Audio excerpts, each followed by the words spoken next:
자, 지금부터 피하 지방 법원을 시작하도록 하겠습니다. 반갑습니다. 감사합니다. 고맙습니다. 아유, 반갑습니다. 안녕하십니까. 예. 약간 좀 허전하죠? 네, 그렇습니다. 예. 김남국 변호사가 네. 자유한국당에 영입됐습니다. 드디어 네, 영입됐습니다. 그래서 오늘부터 제가 잘라버렸습니다. 네. 축하드리겠습니다. 김남국이 필요 없다고. 네. 여기서 설쳐대더니 뭐 결국 자유한국당 입당했어요. 그렇습니다. 예. 전 좀 다르게 알고 있었거든요. 뭐 어떻게 알고 계셨어요? 손재인 변호사님한테 들이대다가 까였다. 아, 그래요? 실상이 어떻게 돼 있습니까? 아니요. 전혀 그런 일은 없어요? 없습니다. 예, 알겠습니다. 없었습니까? 예. 그 지난주 스무디 이후로 이런 거 먹고 날랐다는 얘기 별의별 좀 얘기들이 많아요. 그래요. 예. 김남국 변호사가 오늘 급한 일이 있어가지고 빠졌는데 저희 시기에 아쉬운 표현입니다. 네, 자유한국당 그렇습니다. 입당했고 이제 뭐 네. 거기 충성을 다하기로 했어요. 예. 그 황교안 인재 영입. 인재 영입으로 네. 해가지고 네. 예. 좌파 쪽에 네. 어떤 전문성을 띠고 이번에 영입을 했습니다. 박찬주 씨로 3호가 되는 건가요? 사모입니다. 사모 남자가 됐어요. 예. 아, 3호가 되는군요. 예. 이제 우리 김남국 변호사 오늘 저기 부득이 일정이 있어서 빠졌는데 그렇습니다. 안타깝게 생각을 합니다. 네, 양해 말씀 좀 부탁드리겠고요. 네, 뭐 네네네. 저기 자유한국당 영입은 진심입니다. 예. 어떻게 보면 가장 다른 목소리를 내는 친구인데 자유한국당 들어가면 참 재밌긴 하겠네요. 재밌을 겁니다. 네, 상황 예. 자체가. 한국 정치 발전을 위해서 네네. 박찬주보단 김남국이가 들어간 게 낫지. 아니 형님도 옛날에 그 새누리 때 한번 들어갔다 나오셨잖아요. 아니 들어갔다 나온 게 아니라 내가 들어갔다가 쫓겨났지. 쫓겨났죠. 6시간 만에. 6시간 만에. 예. 네. 자, 그래요. 오늘 또 시작하기 전에 광고부터 해야 되는데 그러시죠. 빨리 해야 된다고 하셔서 참치라. 이게 말이죠. 여러분 피가 한번 보세요. 어마어마합니다. 예. 이게 저 참치 좋아하시죠? 아유, 참치 좋아하시죠? 싫어하는 사람 없죠. 네. 네, 너무 그렇습니다. 좋아합니다. 아이고 빛깔 보세요. 이게 정말 아유, 아름답습니다, 정말. 그렇습니다. 바로 얌 테이블이라고. 네. 이게 사실 생선 또 해산물 관련해서는 얌 테이블이 최고입니다. 아, 최고입니까? 예, 무태 있는 그 시리즈 중에는 착한 시리즈가 이거고 또 바다 쪽은 또 얌 테이블이 짱입니다. 그렇군요. 자, 얌 테이블이 이번에 최고급 참치 회 세트를 내놨어요. 야, 어떻게 회도 또 이렇게 저희가 예. 인터넷으로 사 먹을 수 있다는 게 참 신기하네요, 진짜. 자, 최근 구매 후기 소개하겠습니다. 네. 입맛 까다로우신 부모님께 보내드렸는데요. 너무 흡족하게 드셨습니다. 가성비 최고입니다. 감사합니다라고 하셨고요. 회는 좋아하는데 붉은 살은 안 좋아하는 아이들 참치 먹으러 가자면 싫어해서 우선 집에서 먹어보게 하려고 주문했는데 입에서 살살 녹고 부드럽다고 좋아하네요. 네. 아이고 그렇습니다. 저 아이들 입맛 까다롭죠. 그렇습니다. 네네네. 예. 자, 한정 수량으로 판매하다가 불과 며칠 전에 전량 매진이 됐습니다. 예, 불과 며칠 만에 네네. 전량 매진이 됐습니다. 다시 판매하는 상품인데 이것도 언제 입고가 매진이 될지 될지 모르죠. 몰라요. 예. 그렇습니다. 가격과 조건은 그대로인데 말이죠. 자, 참치 좋아하시는 분들께 강력하게 추천합니다. 호텔이나 고급 일식집에서 1인분에 최소 5만 원 이상은 갈 최고급 참치회 3인분. 5만 원이 뭡니까? 두당 한 10만 원은 나오죠. 예. 49,900원에 오. 무료 배송으로 판매합니다. 3인분, 예, 3인분. 500g에. 네, 1인분에 최소 5만 원은 갈 텐데 그렇죠. 3인분, 3인분 49,900원. 5만 원도 안 돼. 진짜 싸네요. 네, 그렇습니다. 네네네. 자, 여러분. 단 쓰기 다시는 안 나옵니다. 예, 그렇습니다. 그거는 그 점은 좀 알아줘야 아쉽게 생각을 예, 합니다. 예, 그래요. 얌테이블 최고급 참치회 세트는 참치 어획량 가운데 1%도 안 되는 참다랑어, 혼마구로라고 혼마구로라고 하는데 하죠. 예. 참다랑어입니다. 참다랑어는 어획 후 대부분 일본에서 소비되기 때문에 국내에서 맛보기가 쉽지 않습니다. 그렇죠. 참치회 세트 구성은 뱃살 세트 400g, 이게 저 오도로, 주도로 배꼽살, 그리고 적신, 이 적신은 아카미라 하겠죠. 아카미, 예. 100g 이렇게 구성됩니다. 별도의 생와사비와 초간장, 해동지도 같이 배송이 됩니다. 야, 이거 정확하게 이제 부위까지 나온 거 보면은 이거 확실한 거네요. 왜냐면 네. 이게 약간 기름치 쓰는 데도 있고 그렇고. 그렇습니다. 허연 거 잘 먹고 참치 아니라 네. 안 좋은 거 쓰는 데도 있긴 한데 그렇습니다. 확실하게 확인하시고 예, 드시면 될 것 같습니다. 요즘 뭐 일본산 불매 운동이 저기 활발히 펼쳐져서 아예 참치 손도 안 대는 분들 많습니다. 아, 그래요? 참치의 본고장이 또 일본 아니겠습니까? 네네네. 자, 그런데 얌 테이블의 최고급 참치 회 세트는 북방 참다랑어로 원산지가 이탈리아. 아, 그렇군요. 이탈리아예요. 예. 일본하고 전혀 관계가 없습니다. 일본에 있다가 이탈리아로 이제 헤엄쳐서 갔다. 에이, 소리 하고 있어요. 예, 그렇지 않습니다. 자, 철벽 냉동 포장됐기 때문에 네네. 안심하시기 바랍니다. 얌테이블은 품질뿐 아니라 포장까지 완벽합니다. 진짜 최고급 참치 김용민닷컴에서 압도적 최저가로 만나보시기 바라겠습니다. 네. 자, 한번 저희가 먹어보겠습니다. 이거 저희 따로 사 먹거나 이런 거 아니거든요. 저희 그 제품 판매하는 거 그대로 먹는 거 아니에요? 그렇습니다. 예, 이거 드시죠. 야, 특별히 이게- 저희 거라고 더 맛있고 이런 게 아니에요. 네. 네. 500g 한 세트를 3인분으로 좀 나눠 먹고 이게 지금 원래는 이게 300g, 500g인데 이게 3인분으로. 예. 와, 정말 싸네요. 너무너무 맛있죠? 막 해동한 겁니다, 이게. 아니 진짜 정말 거의 최고급 샤르르 녹습니다. 쪽이네. 소재 변호사님 참치 좋아하세요? 없어서 못 먹죠. 아이고, 그렇습니다. 참치는 저는 좀 느끼한 맛으로 먹는데 음, 기름기가 여기 그대로 잘잘 흐르는 게 너무 그렇습니다. 보기도 좋고 맛도 좋습니다. 와, 얘 부위가 어디예요? 얘는 와, 얘 진짜 살살 녹네. 와, 근데 김남국 변호사님 너무 아쉬운 게 되게 쇼타임 되게 열심히 하셔가지고 오늘 참치회 광고하는데 못 나오셔가지고 되게 좀 저는 아쉽네요. 통쾌합니다. 통쾌해요. 알아서 이럴 때 준비한 거예요? 김남국이 아니면은 최고급을 앞으로 내주시기 바라겠습니다. 삶에 의리가 있어야지 말이야. 아무리 일정이 급해도 그렇지 뭐. 어? 뭐 오늘 결혼하나? 그런 건 내가 그렇게 이해를 합니다. 야 결혼하면 웃겼겠다. 결혼했어, 막 갑자기 막. 근데 문일 있으셨나 봐요, 진짜. 뭐 갑자기 오늘 뭐 다른 일정도 다 캔슬을 하신 것 같던데. 예. 저희 뭐 급한 일이 있으셨나 봅니다. 네. 야, 이게 이거 사람 진짜 맛있다. 와. 아, 얌테이블 최고급 참치 회 세트. 그렇습니다. 딱 소주 한 병이랑 이렇게 안주로 딱 드시면 집에서 아주 뭐 행복감은 뭐 어마어마할 것 같습니다. 예. 네. 얌테이블 최고급 참치 회 세트는 말 그대로 맛있다. 입에서 사르르 녹습니다. 진짜 맛있네요.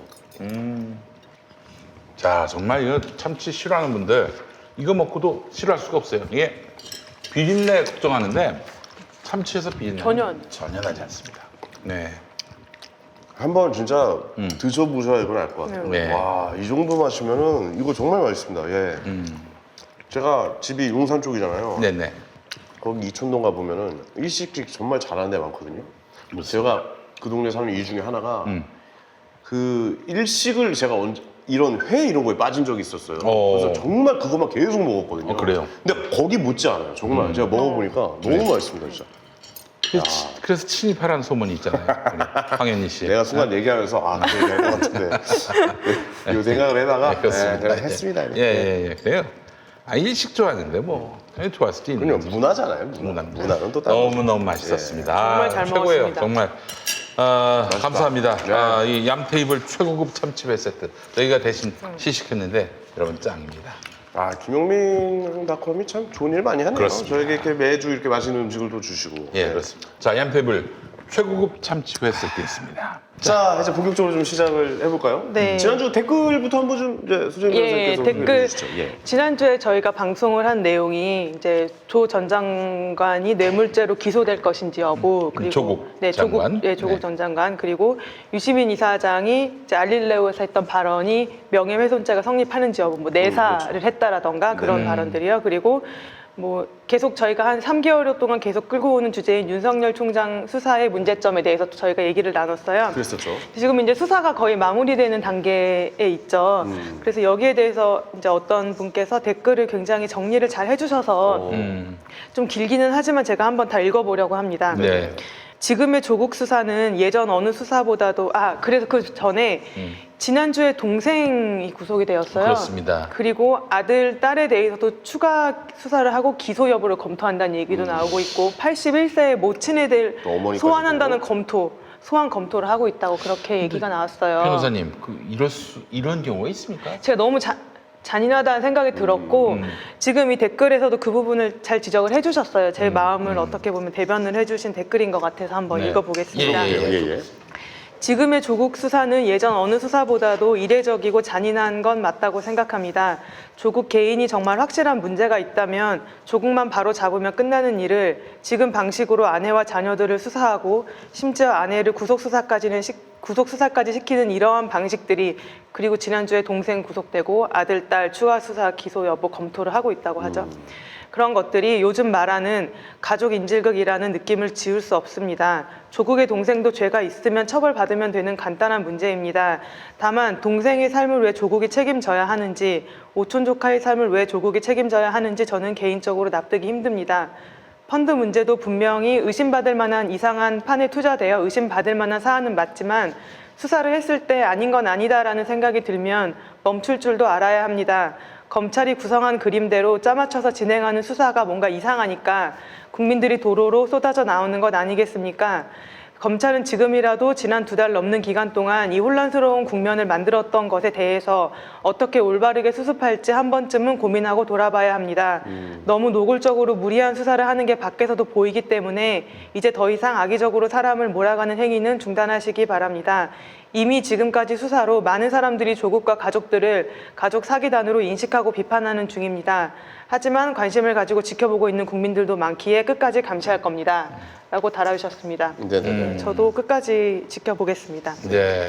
그렇죠. 국민들이 끝까지 지켜봐줘야죠. 네, 뭐 예를 들어서 그렇습니다. 뭐 이제 요즘 솔직히 말씀드리면 조국 전 장관님께서 사퇴를 하시고 네. 약간 좀 어떻게 보면 좀 시들어진 약간 이런 상황도 좀 있는데 그렇죠. 이 상황을 우리가 끝까지 견제하고 뭐가 시들어져? 큰일 날 감시- 말씀하시네. 아니 그러니까 이게 그러니까 예전에 그렇게 예전에- 크게 부풀려졌던 그런 아니 것보다는 이렇게 얘기할 수도 있는 거잖아요. 한 이렇게 뭐라 국면이- 합니까, 한 나를. 국면이 네. 넘어가기는 뭐라고 아니 합니까? 우리 예, 예. 그래 우리 이제 예, 예.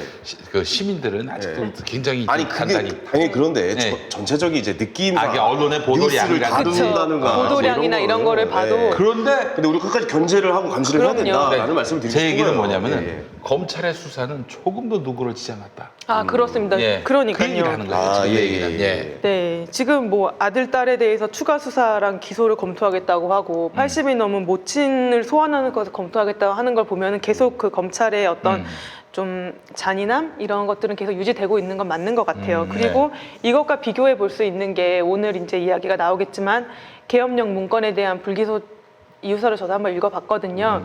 그런 어떤 국가의 기본을 흔들 수 있는 그런 내란 예비 음모에 대해서 침묵하는 검찰이 이런 한 가족의 어떤 가족사를 이렇게 인질극처럼 탈탈 터는 모습들을 보면서 좀 비겁하지 않나 싶기도 하고요. 네. 네, 좀 수사 잘 해주셨으면 좋겠습니다. 그렇습니다. 내란 예비죄에 대해서도요.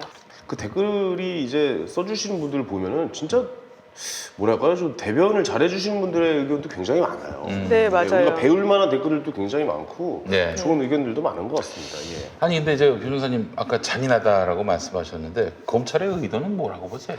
저도 맨날 그냥 요즘에 다니면서 생각해요. 검찰은 처음엔 왜 이러고 있을까? 도대체 국민에게 무엇을 보여주고 싶을까? 정말 많은 생각들이 들죠. 근데 처음에는 조국 장관 낙마를 목표로 했을 것이다라는 그런 사람들도 있었고, 또는 이제 한때 자유한국당의 패스트트랙 수사를 이제 이걸 보면은 그것도 엄격하게 할 것 같다 이렇게 전망하시는 분도 계셨고, 그러니까 예. 그리고 지금은 검찰을 개혁하지 말라라고 발악하는 것으로 보이는 그런 우리 건들지 언론입니다. 말아라. 네, 건들지 말아라. 우리 지금 잘하고 있는 것이다. 검찰 조직은 절대 건들지 말아라. 그래서 저는 이제 내란 예비 음모에 대해서 이 불기소 처분에 대해서도 사실은 이게 사회적으로 관심을 많이 받고 있는지는 잘 모르겠어요. 언론에서 많이 보지는 못한 것 같아요. 아니요, 그거 계속 저기- 나오고 있어요. 그럼요. 이게 사실은 어떻게 보면 끝까지 조사가 되어서 형법 교과서에 실려야 될 정말 크나큰 중대한 사안이에요. 엄청난 사건이에요. 이게. 네, 예. 그래서 이런 예. 것들에 대해서도 보면 아마 이 불기소 처분에 대해서 수사 책임자들이 있겠죠. 이렇게 좀 안이하게 수사한 것에 대해서 이렇게 군인권센터나 국회에서 국정감사가 없었다면 또 묻혀버릴 만한 그런 중요한 사건인 거잖아요. 이런 거에 대해서 검찰을 수사할 수 있어야 된다. 그런 측면에서 공수처 설치에 대한 필요성을 많이 절감을 하게 되고요. 또 PD수첩에 지난주에 검찰개혁 관련해서 또 많은 이슈들이 나왔는데 사모펀드 관련해서 PD수첩에서 유준원 대표를 또 네. 이제 취재를 했더라고요. 네, 혹시 네, 네. 그 보셨는지는 처음 모르겠는데 봤습니다. 예. 상상인 주식회사. 네, 상상인 주식회사인데 예. 제가 이제 예전에 사모펀드가 처음 문제가 됐을 때 네. 저도 나름 주가 조작 그 구조에 대해서 한번 스크린을 해봤었어요. 네네네. 그런 재판도 많이 하신 걸로 알고 네, 있어요.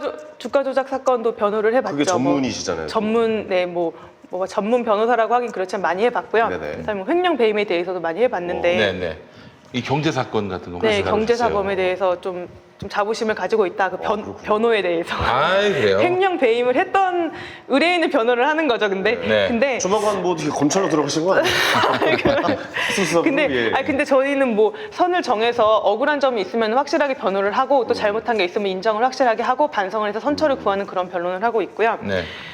주가 조작이 어떤 식으로 이제 이루어지는가 하면은 다시 간단하게 말씀을 드리면 상장회사가 있고 비상장회사가 있어요.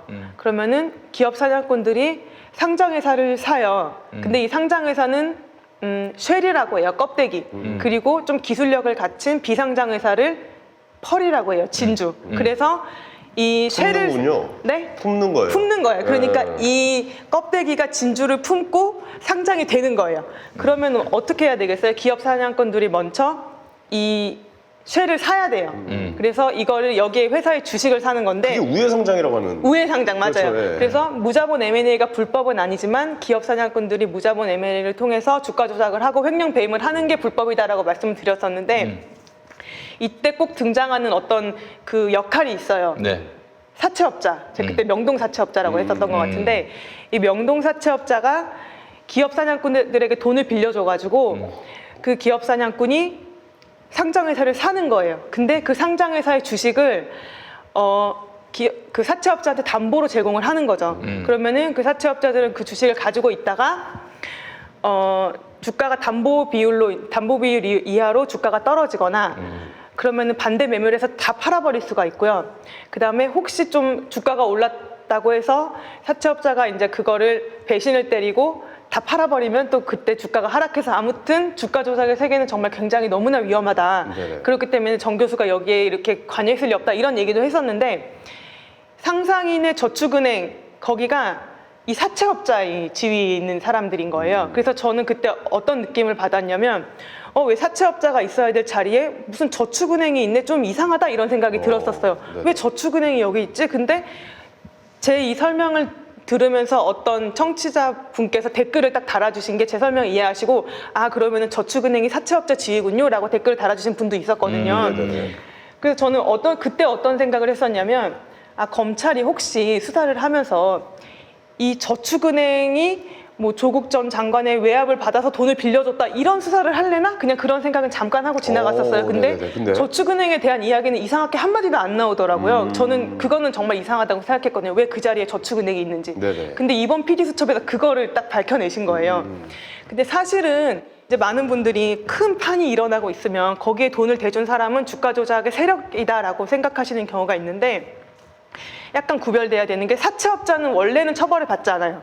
제가 변호를 진행했던 주가 조작 사건에서도 사채업자들은 그냥 돈을 빌려준 사람들이고 뭐 어떻게 보면 나쁘다고 할 수도 있지만 주가 조작을 직접 행한 사람들은 아니기 때문에 그쵸. 예, 돈 예. 빌려주고 이익 받고 딱 떨어져 나가는 원론적으로 사람들인 거예요. 그렇죠. 나쁜 예. 사람들은 주가 조작하는 사람들이 이제 나쁜 네네네. 사람들인 건데 이 사람들은 이제 검찰에서 참고인으로 진술을 하거나 아니면 법정의 증인으로 불려와서 증언을 하고 나가는 사람들이지 처벌을 받는 사람들은 아니거든요. 네네. 그래서 이 유준원 상상인 대표도 저는 처음에는 그냥 사채업자니까 뭐 그냥 돈 빌려주고 나간 사람이겠지. 그래서 큰 의미를 두지 않았어요. 근데 얼마 전에 선대인 소장님인가 다스베이다에 나오셔서 이 말을 하시더라고요.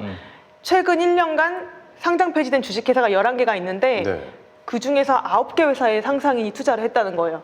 그러면은 이거는 좀 문제가 분명히 있는 거거든요. 조작할 수 있는 이거는 충분한- 주가 조작 세력에 가담할 수 가담하는 사람이라는 것을 의심할 수 있는 혐의점은 분명히 존재하는 거죠. 너무 이상하잖아요. 그렇죠. 11개 상장 폐지 회사 중에 9개에 투자를 했다는 거는 그냥 딱 들어도 이상한 거거든요. 근데 거기에 대해서 이제 뭐 검찰 내부의 정관이나 이런 사람들과 이제 그 사건은 아니지만 다른 사건에서 이렇게 덮어줬다는 그런 제보자 X의 증언 이런 것들을 많이 그러니까 검찰은 그 저축회사 했더라고요. 그쪽에 거의 뭐 아무런 의혹도 제기하지 않고 있다. 조사조차 하지 않았다는 라는 거예요. 말씀이시죠. 유준원 대표에 예. 대해서는. 그래서 이제 결론은 고위공직자 비수사처가 반드시 설치돼야 되고 검사를 수사하는 독립적인 기관이 분명히 존재를 해야 되고 그다음에 지금 자유한국당에서는 고위공직자 비수사처를 반대를 하고 있는데 사실은 이거는 자유한국당의 예전 대선 주자들의 대권 공약이기도 했고 자유한국당에서 2012년도에 공수처 법안에 발의까지 했었던 사안인데 지금 와서 반대를 하는 이유는 정말 알 수 없다.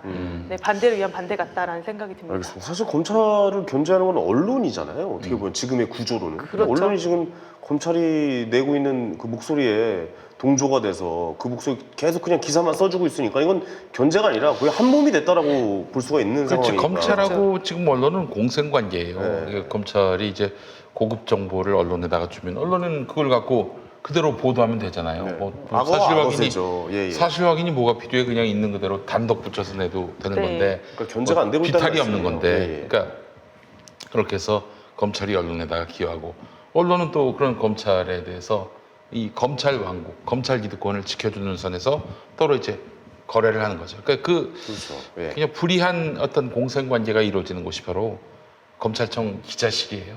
그래서 맞아요. 검찰청 기자실을 없애야 한다는 게 제 생각이고 없애야 된다고 네. 생각하시고. 없애야 하고 그 지금 말하자면은 그 브리핑룸 굉장히 그랜드한 그런 브리핑룸을 만들어 놓고 어느 언론이든 그게 와서 맞죠. 예. 어느 언론이든 와서 네. 검찰 관련한 수사 검찰은 또 열심히 공보 자료를 또 내도록 하고요. 그렇게 해서 옛날 특검할 때처럼 예. 이렇게 브리핑을 해주면은 기사가 또 모든 기자들이 있는 가운데서 해주면은 그게 하나의 뭐 그런 그 상황에서 기사 쓰는 건 누가 뭐라고 합니까? 끊임없이 또 예. 질문하면 거기에 다 답해주고 그래야지. 그렇죠. 예. 이거는 몇몇 언론사들이 말하자면 기자단을 구성해가지고 거기에 속하지 않은 언론인들은 들어오지도 못하게 하고 그래서 지들끼리 그렇게 검사와 소수 언론사들이 그 이런 그 공생관계, 기생관계를 형성하게 되면은 이 불이한 유착이 이루어질 수밖에 없는 것이죠. 그렇죠. 그 기사가 객관성을 잃게 되는 가장 큰 원인이 그 출입처 제도인 것 같아요. 그래서 법무부에서 개정안을 발표를 한 걸 보니까 그 훈령 발표를 한 걸 보니까 무슨 오보를 한 기자들은 뭐 출입처 제한을 한다 이런 이번에 것도 그런 보기는 거 봤는데 검찰청 못 들어오게. 네, 근데 네. 그것보다는 출입처 제도 자체를 좀 근본적으로 재검토하는 그런 그렇습니다. 계기가 근데 되었으면 오보, 좋겠어요. 그러니까 그 검찰이 생각하기에 오보라고 하면 정의를 난 정확하게 모르겠고 그럼 또 그렇죠. 검찰의 입맛에 맞게 기자들도 우리가 알아서 받겠다라고 또 이게 상황이 갈 수가 이렇게 있어요. 될 가능성이 있을 것 같아요. 저도요. 네. 오히려 또 다른 어떤 차별을 두는 그런 네 그런 그러니까 저는 분명히 그런 검찰을 견제하는 곳은 분명히 어딘가 있어야 된다라는 생각도 좀 국민들의 생각이지 않겠습니까? 예, 어떻게 그래서 이제 보면은. 브리핑룸은 네. 그 검찰 밖에다 뭐 만들든지 누구나 다 들어올 수 있게끔 만들어 가지고 취재할 수 있게 만들고 그래야지 이건 뭐 청사에 들어가는 소수의 기자들만 이게 혜택을 준다. 이거는 불평등한 일이고요. 또 얼마나 폐해가 극심해요. 네. 사실 검찰청만이 아니에요. 다른 뭐 정부 부처도 이렇게 기자단이 구성돼서 기자단을 통하지 않고는 출입도 못하고 또 정보도 얻지 못하고 예전에 그 우리 정상근 기자라고 정상 기자 잘 건널 알죠. 라이트 네. 클럽 나오는 정상근 기자가 전화 지금 저 세계는 우리는 같이 하고 있어요. 아 그래요. 예, 이제 예. 그거 가서 어느 출입처에 가가지고 뭐 우리가 출입하진 않겠다. 다만 보도 자료 나오면은 보내달라. 그러니까 메일링에 자기 이메일 주소만 넣어달라. 뭐 네네. 무슨 어려운 일이에요. 근데 그것도 출입 기자단한테 동의를 구해야 된다고. 결국 못했어요. 이런 게 어딨어? 어? 그러니까 그 기자 안에서도 그 어떠한 한 언론 매체가 매체로서 인정받으려면 또 그 약간 기득권에 있는 기자들이 허가를 내야 그 매체가 그 안으로 들을 수 있다라고 얘기를 하더라고요. 네. 예, 예. 알겠습니다. 오늘 저 얘기 좀 해야 될 것 같은데. 네네. 그 저 댓글, 기업용 잠깐만 댓글 다 하신 거예요? 댓글은 아, 또 있어요? 네, 댓글이 여러 개가 있는데 예. 제가 사실 이거 하나만 읽으려고 했는데 네. 몇 개 더 해주세요. 기업용 몇 개 더 문건 하죠. 관련해서 개헌 하나 관련- 해주세요. 개업용 예. 문건. 계엄령 문건. 시카고에 형과 누나가 사는데 조국 전 장관한테 하듯이 가족들을 한국에 불러들여서 똑같이 해보셔요. 당장 어디 있는지 밝혀질 거예요. 아, 그렇게. 그렇군요. 그렇지. 네, 네.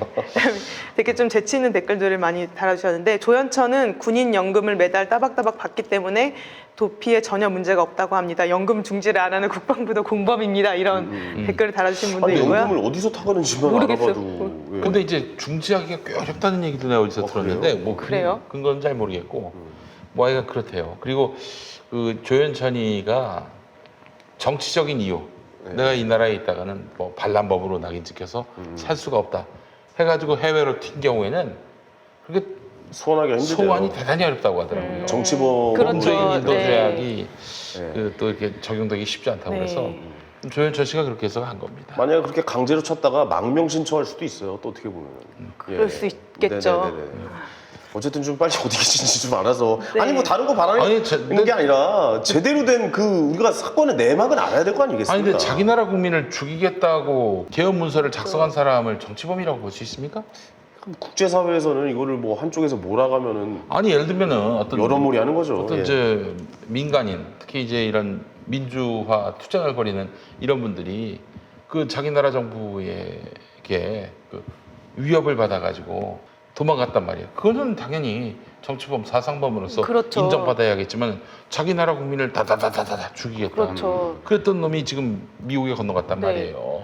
아니 명백히 한 국가의 헌법과 법률을 위반해서 정말 평화로운 어떤 그 시민들의 집회를 잠재적인 폭동으로 이제 인식을 하고 또 폭동을 일으키지 않는다면은 그 폭동을 일으키려고 하는 그런 시도까지 그 했잖아요. 유발을 하려고 유발까지 하려는 그런 악질적인 그런 범죄자를 그게 어떤 뭐냐면 이 외국에 있는 지켜보는 사람들 입장에선 니네 싸움이 끼지 그럴- 않겠다는 거지. 그럴 가능성도 내 손에 좀 뭐 있는 안 것 묻히겠다는 같아요. 거예요. 그래서 확실하게 나쁜 놈들만 보내줄 테니까 그건 니네들끼리 알아서 해라. 약간 이런 느낌인 것 같아요. 근데 이제 예전에 광주 민주화운동도 그렇고 부마항쟁 때도 그랬고 네. 부마 민주항쟁 때도 그랬고 그렇게 시위대들로 하여금 폭력을 네. 행사하게끔 막 선동하는 자들이 있었는데 그러니까요.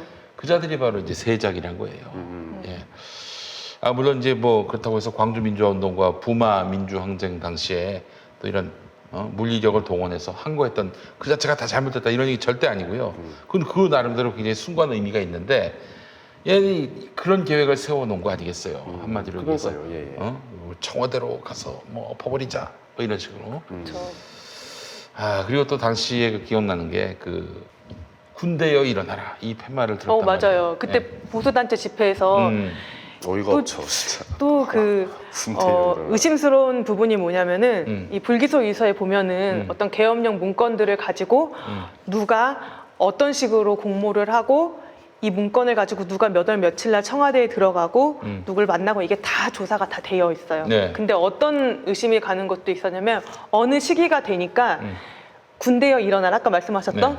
그런 것들을 보수 단체들의 어떤 집회에서 그거를 이제 하도록 얘기를 한 거예요. 그러니까 그런 식으로 의사소통이 이루어졌는 거를 의심할 수 있는 그런 내용도 있더라고요. 그러니까 청와대랑도 소통했다는 그런 게 의심할 수 있는 내용들이 그런 내용들을 검찰은 다 조사를 다 했어요. 근데 주도적인 실행행위자인 조현천이 없으니까 그냥 이건 조현천 말을 들어봐야 알 수 있다. 이렇게 해서 기소 중지를 다 해버린 거예요. 아니 근데 말이죠. 저는 이해를 할 수 없는 게 지금 조현천 혼자서 이 일을 꾸민 게 말이 아니잖아요. 됩니까? 진짜 그러니까요. 그게? 그 위에 사실을 저- 이해하기 어렵죠. 김관진이도 있고 한민구도 있고 또 아니 그분이 그만한 힘이 있는 사람이에요. 혼자서 다 작성하고 회의에서 그거 그러니까요. 다 이렇게 해야겠다라고 해서 그림을 그리고 있고 그게 혼자서 가능한 얘기냐고요, 그게. 이게 혼자서만 가능한 것이 아닐 뿐더러 전체적인 어떤 추상적인 계획만 세워놓은 게 아니라 실행 계획을 세부적으로 세워놔요. 그러니까, 그러니까 예를 행동에 들면은 옮기는, 그쵸, 뭐 네. 국방부 장관이나 뭐 이런 높은 사람만 만난 게 아니라 네네. 무슨 몇 소대 몇 대장, 무슨 소대장 이런 사람들도 만나고 다니면서 이런 게 뭐 어디에 몇 부대를 투입시켰다가 아 그런 디테일까지. 네, 디테일하다가 뭐 다음 문건에서는 그 변경, 뭐 다른 어디다 무슨 부대를 투입시켰다가 이런 세부적인 실행 계획까지 변경을 해나가는 거예요. 네네. 그러면 이거는 혼자 한 건 아니겠죠.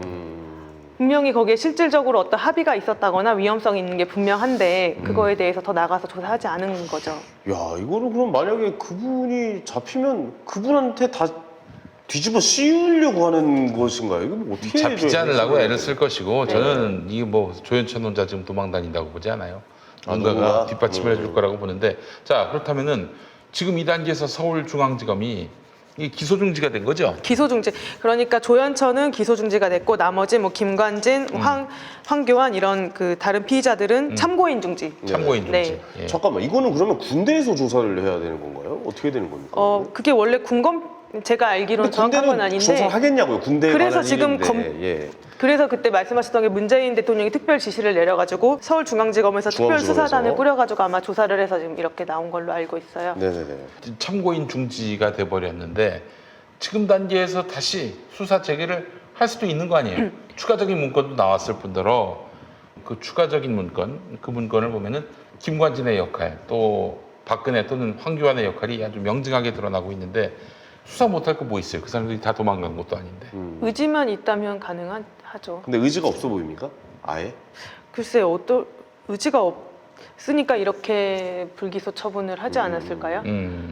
아니 이렇게 계속 좀 이런 목소리가 나오고 알릴레오에서도 한번 얘기를 하더라고요. 네. 유시민 작가님께서. 근데 이렇게 계속 좀 뭐랄까 아니 이런 거 수사를 해야 되냐라는 그 국민들의 목소리도 있는데 이렇게 꿈쩍 안 해도 되는 겁니까? 이렇게 미동도 안 하는 경우가 그러니까요. 종종 있습니까? 그래서 검찰이 개혁돼야 되고 공수처가 예. 설치돼야 되는 겁니다. 반드시요. 근데 이건 어떻게 수사를 제기해야 될지 이게 국회에서 일단 청문회가 한번 열려야 된다. 저도 청문회 한번 열려야 된다고. 이건 근데 그렇죠. 네. 작년에 이 문건 나왔을 때 다 약속이 됐대요. 뭐라고요? 그때는 이제 황교안 씨가 정치 들어오기 전이었는데 하여간 의심스러운 부분들은 청문회를 열어서 네. 규명하자. 그렇게 여야 간 합의를 봤는데 네. 그래서 제가 궁금해서 물어봤죠. 그러면 이 단계에서 지금 반드시 불러야 할 사람이 황교안인데 황교안이 나오겠는가? 안 나올 거예요. 안 봐도 비디오고 아니 증인 채택을 자유한국당이 허락할 리도 없을 것이고 그러면 아예 뭐 이도저도 얘기할 것도 없이 특검을 하자니 또 특검은 또 수개월 동안 여야 간 또 공방을 펼쳐야 되는 거고 대통령께서 법무부 장관을 시키든지 법무부 장관이 아직 없습니다만은 뭐 법무부 장관 대행을 시켜서 이 조사 사건과 지시를. 관련해서 참고인 중지하지 말고 계속 수사하라 이렇게 지시할 수 있는 거 아닙니까? 그렇게 지시를 해야겠죠. 그리고 그 황교안 대표가 이 사실을 알았는지 안 알았는지에 대해서는 약간 논란이 있는 것 같아요. 네. 왜냐하면 당시에 권한 대행이었기 때문에 조금 황교안 대표는 그 박근혜 대통령이 만약에 탄핵 기각돼서 돌아온다면 물러나야 될 사람이어서 황교안 대표에게까지는 뭐 그렇죠. 안 갔을 수 있다 이렇게 얘기를 하는 사람도 있지만 네네. 어찌됐든 이 문건을 가지고 조현천이라는 사람이 청와대를 왔다 갔다 했단 말이에요. 그러면은 그 안에 내부에 있는 어떤 사람과 분명히 의사소통이 있었을 것이고 그다음에 이 계엄을 선포하는 권한은 대통령에게 있기 때문에 이 문건에도 대통령의 결재란이 있고 그다음에 뭐 대통령 권한대행 시정에는 대통령 권한대행의 결재란이 있단 말이에요. 그러면은 분명히 뭐 기무사령부나 아니면은 국방부 쪽에서 대통령을 설득하는 작업이 분명히 있어야 되거든요. 네. 설득을 하거나 아니면 지시를 받아서 이행하거나. 근데 그런 과정들은 그 관련자들을 조사를 하거나 아니면은 뭐 어떤 추가적인 압수수색을 통해서 밝혀낼 수 있을 것도 같은데 그냥 관련자들 진술만 듣고 좀 덮어버렸다 이런 생각을 지울 수가 없죠. 그러니까 수사를 시작할 수 있는 방법은 변호사로서 뭔가 좀 제시해 주실 방법은 없나요? 그래서 어떤 예, 예. 변호사 댓글에서 이렇게 얘기를 해주신 분이 있어요. 네네. 내란죄가 명백한데도 넘버포 하나 도망갔다고 수사를 중단합니까? 내란죄임을 알면서도 사건을 덮으려고 합니까? 그 검사를 잡아야 합니다. 검사는 검찰이 안 잡으니까요. 이거는 특검감입니다. 이렇게 특검을 해야 된다 이런 의견도 있죠. 국회에 사실 이게 통과되려면 특검을 진짜. 해야 되는 거 아닌가요? 그러니까 이제 사실은 내년 총선이 그래서 중요해요. 네. 지금 문재인 대통령 정부 들어서 뭐 개혁이 미진하다 그러는데 미진한 이유가 뭐야? 지금 의회 구조가 그러니까 될 수 있는 법이 것이 통과가 안 없는 되잖아요. 거예요. 네. 그러니까 지금 제가 봤을 때는 좀 자유한국당을 그들이 이제 뭘 하려고 하더라도 묶어둘 수 있는 가장 좋은 방법은 100석 미만으로 묶어두는 거예요. 100석 미만으로 묶어두는 거. 그렇지 않고 예를 들면 100석이 넘어간다? 심지어는 120석이 넘어간다. 그러면 할 수 있는 게 없어. 120석은 왜냐? 국회 선진화법에 따르면은 180석 이상의 동의가 있어야 쟁점 법안이 통과될 수가 있어요. 네네네. 근데 예를 들면 300석 중에 120석, 현재 의석을 기준으로 자유한국당이 120석 넘게 먹는다. 그러면 뭐 모든 걸 다 쟁점 법안으로 걸어놓고 아무것도 통과 안 시키는 지금의 상황하고 똑같은 상황이 돼버린다니까. 네. 지금 물론 자유한국당의 의석수가 120석을 넘진 않지만 여당도 한 130석 못 되거든요. 할 수 있는 게 없어. 아니 저번에 법 하나 통과됐잖아요. 나 그게 너무 웃기더라고. 국회에서 원래 하는 일이 네. 법안을 통과시키는 일인데 네. 법안을 통과시켰다고 기사가 나. 그러니까 뭐 이런 거 황현이 오늘 개그해 약간 이런 거 말도 안 되는 거 있잖아. 김용민 오늘 라디오 진행해. 네. 뭐 이런 거 당연히 해야 될 일인데 그 기사가 나는 상황이 이 상황이 맞냐 이거죠. 이게 심지어 나경원 원내대표가 최근에 강기정 청와대 정무수석하고 크게 한번 설전을 벌였잖아요. 강기정 수석 그러니까 어디서 큰 소리 하면서 그냥 막 화를 내고. 똑바로 하세요. 예. 그런 말 이제 그랬는데 이제 강기정 해고하지 않으면은 뭐 보이콧하겠다. 국회 보이콧하겠다 네. 이런 얘기를 했어요. 많은 사람들이 놀랐는데 아니 지금 보이콧 하는 거 아니었어? 그러니까 지금 그러니까요. 국회가 열리고 있는 중이었어? 아, 저 시작도 안 한 거야? 약간 이런 그러니까요. 느낌으로. 네, 국회가 열렸더라고 보니까 예. 몰랐었어요. 네네. 자유한국당 올해 들어서 거의 대부분 무노동 상태예요. 문호동 무임금. 무임금은 지금 전혀 이루어지지 않고 있는 상황입니다. 근데 이게 청문회도 열리려면 국회 통과가 돼야 되죠. 합의가 있어야 되는 거죠. 그렇죠. 국회에서 합의를 해야 청문회가 네. 열리죠. 그러면 청문회 열리는 것도 그러면 좀 시간이 그렇죠. 걸리고 결국 검찰이 움직여야 된다는 얘긴데 검찰이 움직이려면 이제 법무부 장관이 이제 내정이 돼서 수사 지시를 해야 되는 상황. 그거밖에 지금 뭐 답이 없겠네요. 네, 그러면 지금 그러네요. 분위기가. 네. 자, 그래서 개헌 문건 현재는 참고인 중지 상황, 네, 맞죠? 맞습니다. 참고인 중지 상황. 참고인에는 황교안도 있고 박근혜도 있고. 네. 그러니까 내가 좀 그 소설을 한번 좀 써보자면은 네. 또 소설. 그 문건을 보게 되면은 3월 8일, 그러니까 3월 10일 날에 네. 네. 결국 박근혜 파면이 결정됩니다. 네. D-Day가 3월 8일이었어요. 네. 그 3월 8일에 아무 일도 없이 지나갔고 3월 10일에 박근혜 헌재에서, 예. 파면 결정된 거 아닙니까? 그럼 왜 3월 8일 그냥 넘어갔을까?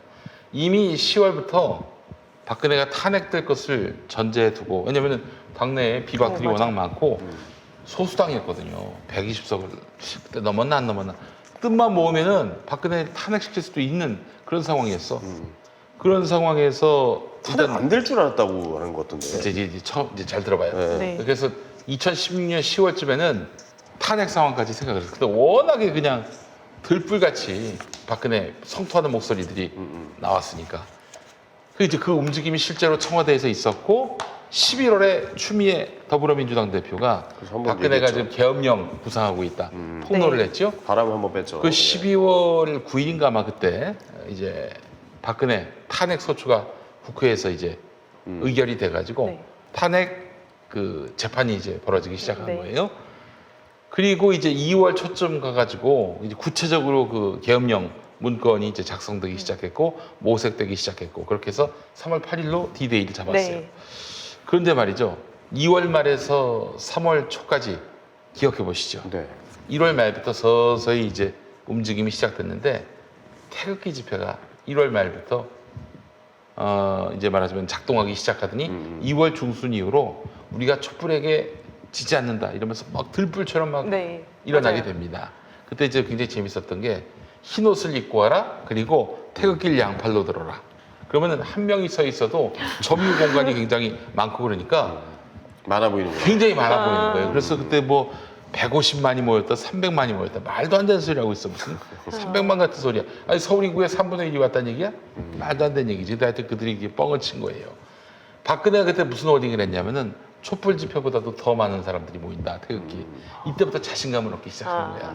자신감을 얻기 시작하는 거야. 그리고 그 자신감이라는 게 어떤 자신감이에요? 그 이제 약간 이 대세가 이쪽으로 넘어왔다. 우리한테 넘어왔다. 우리한테 넘어왔다. 착각을 하기 시작하는 거예요. 계엄을 할 수 있는 상황까지 올 것이다. 약간 뭐 그렇게. 아니 그게 아니라 예, 예. 계엄을 탄핵되지 않을 것이다. 이제 이런. 계엄을 생각했는데 네. 계엄을 굳이 안 적은 해도. 거예요? 굳이 할 이유가 없는 거예요. 할 이유가 없는 걸로. 그리고 아. 이미 3, 4일 전부터 그 탄핵 심판이 3, 4일 전부터 잘 보시면 아시겠지만 그때 조선일보 광고를 보면은 어디라고 얘기할 수 없는데 소식통에 의하면은 이미 기각 혹은 각하 쪽으로 기울었다고 합니다. 아. 그러니까 박근혜가 이제 복귀할 날이 얼마 남지 않았다고 탄핵이 안 될 합니다. 것이다. 이런 이제 내용이 광고가 실렸어요. 일주일은 아니고 한 3, 4일 전에 조선일보에. 네네네. 그게 바로 청와대 분위기였다는 거야. K까지 준비했어요. 그래서 그 전날은 케이크도 준비해서 5단 케이크인가 네, 준비를 했고 또 우리 최경영 선배한테 얘기 들어보니까 KBS 최경영 경제부장 얘기가 그때 KBS가 탄핵이 이제 기각 또는 각하가 돼가지고 박근혜가 복귀한 다음에 이제는 국민 통합이다 뭐 이런 보도 기획물을 준비하고 있었다는 거야. 그래서 얘네들은 그렇구나. 탄핵이 절대 진짜요? 일어나지 않을 것이다, 파면되지 않을 것이다 이거 확신하고 있었던 상황이어서 네. 3월 8일을 그대로 보내버렸지. 그리고 이제 운명의 3월 10일 날 금요일 아침 10시 박근혜 혼자 방에서 이제 봤대요. 당연히 기각 또는 각하가 나올 줄 알았는데 네. 이게 웬일이야? 이게 웬일이야? 탄핵됐죠. 우리 이정미 헌법재판소장 대행이 박근혜를 파면한다. 청와대 멘붕. 완전 어마어마한 멘붕. 그래서 이제 청와대 관저로부터 전화가 왔어요. 비서실에. 아니 이게 어떻게 된 일이에요? 아니 이게 어떻게 된 얘기예요? 진짜 전화 왔대요? 그런 전화가 왔다는 오. 얘기가 있어요. 야. 그래서 이 사람들이 진짜 탄핵이 될 거다라고 생각을 했다면 3월 8일에 거사를 했겠지. 혹시나 그러면 어떻게 보면 태극기 집회가 있어서 다행인 거네. 그 태극기 집회가 있어서 사실 네. 촉불을 지킨 것일 수 있어요. 그래서 다행이네요. 예, 그리고 얼마나 참 기가 막힌 일이야. 참. 그 사실은 저기 태극기 세력들은 자기들끼리 우리가 소수가 아니다, 우리가 밀리지 않는다 격려를 해주고 서로 이렇게 막 뭐랄까 지치지 말라고 응원해 준 건데 이게 이제 독이 된 거지. 그러니까 어떻게 보면 그러니까 그게 뭐 마음의 안정을 찾아줬네요. 이게 그냥 그 일과적인 일이 아니에요. 사실 그때도 유튜버, 보수 네. 유튜버, 극우 유튜버 이런 애들이 막 설치고 다닐 때였거든. 그 극우 유튜버만 보면은 이미 촛불은 꺼졌고 태극기가 막 말하자면은 이들을 제압한 것처럼 보여. 근데 실상은 전혀 그렇지 않은데. 그래서 이렇게 극우 유튜브에 중독이 되면은 현상 파악을 못하게 되고 상황을 객관적으로 인식하지 못하게 되고 그렇게 해서 셀프 빅엿을 먹는다. 이런 얘기가 되는 것입니다. 정말이에요. 저 이건 3월 네. 8일에 맞아요. 만약에 아니 그리고 예. 아니 이거는 기종 사실인 거예요, 아니면 소설 잠깐 쓰신 거예요? 아니 내가 좀 여러 가지 엮어가지고 내 나름대로 저 약간 뇌피셜을 픽션이 돌렸는데 약간 아니 근데 3월 8일에 예. 거사를 벌이기로 했었어요. 근데 이거를 추진하지 않았지. 왜냐? 뭐 사실 3월 8일에 그렇게 다 이길 건데 근데 그게 아마 진짜 그 문서에는 있을 수도 있어요. 왜냐면은 어떤 식으로 그 추진 계획이 잡힌 것도 있냐면은 뭐 어떤 계획에 대해서는 3월 3일을 한도로 계획을 하고 뭐 어떤 거는 3월 뭐 8일. 8일 하고 어떤 거는 탄핵 심판 선고일 뒤 2일부터 어떻게 준비 착수하고 이런 것들이 그래요? 되게 단계별로 되어 있기 오. 때문에 이런 게 있을 수도 있죠. 그러네요, 진짜. 실제로 뭐 있을 수도 있는 일들을 말씀하신 거네요. 네. 그게 그래서 어떻게 보면. 그 아니 뭐 제 얘기야 뭐 사실 그대로가 아니라 네. 나름대로 제가 이런저런 그 파편의 사실들을 정황상. 네. 추리고 또 모아봤더니 그런 판단이 선다는 거죠. 자 그렇다면은 미수에 그쳤다 하더라도 진상은 규명해야지. 난 이해가 안 가는 게 이런 거를 기획을 했다는 것 자체가 문제가 있는 거 아니에요? 당연하죠. 변호사로서 그 얘기 좀 해주세요. 아니 그거 당연하죠. 예. 그거 기획을 뭐 어떤 뭐 어떤 일부 민간 상황이라도. 단체가 한 것도 아니고 네네네. 군에서. 군에서 뭐 청와대와 같이 얘기를 하면서 이런 계획들을 실행을 한 건데 네. 이거는 명백한 내란이죠. 내란 예비 음모에 해당하죠. 이게 네네. 이거를 조사 안 하는 건 정말 말도 안 되는 거죠. 제가 그리고 법을 잘 몰라서 그러는데 네. 이거는 헌법에도 좀 걸리는 문제 아닙니까? 네, 그럼 이게 헌법상 예, 예. 그 제가 지난 시간에 설명을 드렸는데 네. 헌법상 계엄 선포권은 대통령에게 있지만 네. 대통령은 또 헌법상 해석을 해보면 대통령이 내란죄를 저지를 수도 있어요. 그렇지. 그러니까 대통령 자체가 내란죄를. 대통령이 내란죄의 네. 주체가 될 수 있는 게 네. 어떤 조항이 있냐면 대통령은 재직 중에는 형사상 소출을 받지 않지만 내란이나 외환죄를 범한 경우에는 재직 중이라도 형사상 소출을 받는다라는 조항이 있어요. 그 조항 그 말인즉슨 대통령도 내란이나 외환죄를 범할 수 있다는 거죠. 그렇죠, 그렇죠. 예, 근데 저 내란이라고 하는 건 이런 거지. 자기 권력을 더 연장하고 싶어. 그래서 일으키는 내란. 그렇죠. 그게 바로 처벌 대상이란 거 아니에요? 그렇죠. 그리고 내란죄의 목적이 뭐냐면은 내란죄 정의가 뭐냐면 국헌을 문란할 목적으로 국토를 참전하거나 그런 국가 기관을 무력화시키는 그런 행위인데 지금 이 지금 계엄 계획에 있어서는 가장 큰 문제점이 뭐냐면 국회를 무력화시키려고 했다는 그러니까요. 거거든요. 예. 그러니까 계엄을 선포를 하면은 국회 과반수의 동의가 있어서 계엄 해제를 요구하면은 이제 계엄을 즉시 해제해야 되는데 지금 이 계획을 보면은 국회 의원들을 뭐 현행범으로 체포하는 방법, 그러니까 어떤 집회를 불법으로 간주해서 그 집회에 나가 있는 국회의원들을 현행범 체포해서 정족수를 미달시키게 하는 방법 이런 것들을 검토를 한 걸 보면은 이거는 명백히 내란죄의 구성 요건에 해당을 하죠. 네네. 근데 이게 다 불기소 이유서를 보면은 검찰에서 이러한 내용들을 다 조사를 했어요. 이게 맞다고. 이대로 이게 만약에 3월 10일 날 이 문서대로 실행이 됐다면 이거는 내란 예비 음모에 해당한다. 내란 예비 음모에 해당한다. 예, 그것까지 결론을 다 내려놨어요. 근데 다만 문제는 이 문건만 가지고 이런 내란의 실질적인 합의가 있었느냐, 이 합의에 실질적인 위험성이 있었느냐, 이게 판단이 돼야 되는데 그거는 조현천의 말을 들어봐야 알 수 있다는 거예요. 이게 말이 되냐고요. 거기까지 가는 것은 그분의 네. 이야기를 들어야 된다. 그러해. 아니 그 조현천을 어떻게 잡아왔어요? 네. 그럼 조현천으로부터 지실된 답을 들을 수 있다. 이런 판단이 서는 겁니까? 그것도 근데 안 서죠. 그렇죠. 그러니까 100%가 어딨어 그게. 조연천이를 안 부르더라도 네. 조연천이가 없더라도 객관적인 정황만 봐서도 이거는 분명히 많은 국가기관들과 군과 뭐 법무부와 청와대의 어떤 조직들 사이에서 긴밀한 의사 협조와 어떤 진술들로 인해서 증명이 되는 게 분명히 있거든요. 실질적으로 이 계획을 실행시킬 의사가 없었다면은 왜 이 계획을 단계적으로 이렇게 디데이까지 세워가면서 실행 계획을 세우고 또 뭐 검토해서 다시 변경하고 이런 것들이 왜 있었겠냐고요. 실질적으로 실행을 하려고 이런 문건들을 작성을 했던 것이고 만약에 이게 실행됐다라면은 정말 그 내란죄의 실질적 위험성이 당연히 인정이 되는 거잖아요. 아니 한번 생각을 해봐. 우리가 예를 들어서 우리 옆집을 도둑질을 해. 그래서 우리가 모여서 모의를 한단 말이에요. 그래, 저기 내일 내가 근데 주도했어. 야, 내일 저기 털자. 털 거지? 오케이, 털 거야. 하고 했는데 경찰이 갑자기 그걸 정보를 듣고 찾아왔는데 내가 도망간 거야, 외국으로. 제일 그 모의를 했던 애가. 그렇다고 여기는 기소가 안 돼요? 그것도 아니잖아요. 아니죠, 되죠. 다 될 거 아니에요. 여기도 그렇죠. 죄가 있으니까. 예비 음모죄가 정해져 있는 형에 대해서는 예를 들면 살인죄, 그러니까 예비 음모를 처벌하는 범죄는 따로 정해져 있어요. 보통 예비 음모까지는 처벌하지 않거든요. 네. 근데 중요한 거는 내란죄는 예비 음모 선전까지 처벌한다는 거예요. 정말 중요하고 무서운 범죄이기 때문에 그런 거거든요. 근데 살인죄의 경우에 내가 만약에 뭐 누구랑 살인을 이제 예비 공모를 했어요. 그리고 칼까지 샀어요. 아이고. 근데 그렇죠. 뭐 갑자기 이 사람이 딴 데 가버려서 실행을 못했어요. 그러면은 이 예비 음모를 처벌을 하죠. 그 증거가 다 남아있고. 당연하죠. 그게 증거가 남아 있고 하면 이 공범들 한 명이 뭐 어디 도망갔다 하더라도 그렇죠. 이 예비 음모 사실이 있으면 당연히 예비 음모를 처벌하는 거죠. 쉽게 좀 한번 얘기를 해봤고. 네, 맞아요. 그러니까 그렇다고 해서 이거를 다 그냥 걔 올 때까지 니네 그래 안 훔친 걸로 해. 그렇게 하고 있어. 그렇게 안 이게 하죠. 말이 안 된다는 상황이잖아요. 그래서 그렇습니다. 좀 궁금합니다. 그래서 어떻게 이 중에 해야 되는 건지. 이거 뭔가 수사 재개를 해도 전혀 무리가 없고 네. 그렇게 해서 조연천이 없이도 충분히 진상을 가질 수 있는 또 문건도 있고요. 네. 그렇기 때문에 더 이상 이걸 지체할 필요가 없겠고 또 윤석열 총장 같은 경우도 지금 뭐 조국 수사를 통해서 많이 이미지가 실추돼 있는데 이걸로 또 한 방에 털 수가 있어요. 예, 그렇기 때문에 서둘러서 이 계엄령 문건의 그 실상이 무엇인지 본질이 무엇인지를 제대로 파헤쳐봤으면 이게 좋겠다. 그리고 더 나올 문서가 있을까요? 계엄령 관련해서. 많아요. 많나요? 또 그런가요? 그건 저 이제 나오는 걸 봐야 될 것 같고 또 한 가지 짚고 넘어갈 게 이게 그 탄핵 기각을 대비한 그런 뭐 촛불 집회를 거기에 대비한 뭐 계엄령 문건만 있었던 게 아니고 네.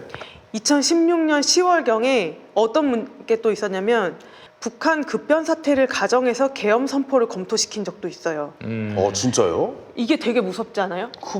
뭔 의미로 그러니까 해석을 이게 아마 이때가 그 최순실 사태가 일어나서 이제 약간 여론도 안 좋고 뭐 네. 탄핵 얘기도 나고 이러니까 그때쯤에 북한 급변 사태를 가정해서 계엄 선포 등을 검토시켰는데 이때 또 뭐를 검토를 시켰냐면 국회가 계엄 해제를 건의할 경우 국회를 해산하는 방안에 대해서 검토하라는 또 있어요? 지시도 있었어요. 이게 왜 국회에서 이거를 조사를 촉구하지 않죠? 저는 그게 정말 이해가 안 가요. 국회 해산은 불법이거든요. 국회 옛날에는 그렇죠, 국회 해산권이 있었는데 대통령한테 지금은 그게 없어요. 네. 근데 국회 해산을 방안에 대해서 검토하라는 그런 지시까지 했다는 이런 문건들이 다 나왔는데 왜 국회에서 특검을 하지 않는 것인지 국회의원들은 이거에 대해서 왜 가만히 왜 있는지. 가만히 있을까요? 저는 그게 너무 이해가 되지 여당이 않아요. 나서야 될 문제인데 여당도 뭐 나서겠다고는 하고 있어요. 그런데 서둘러야 할 것 같습니다. 이 국민들이 표창장 건은 쥐잡듯이 네. 잡으면서 이 건에 대해서는 이게 뭐 완전히 못 본 척하고 있는 이런 행태는 납득이 안 되는 거예요. 네. 알겠습니다.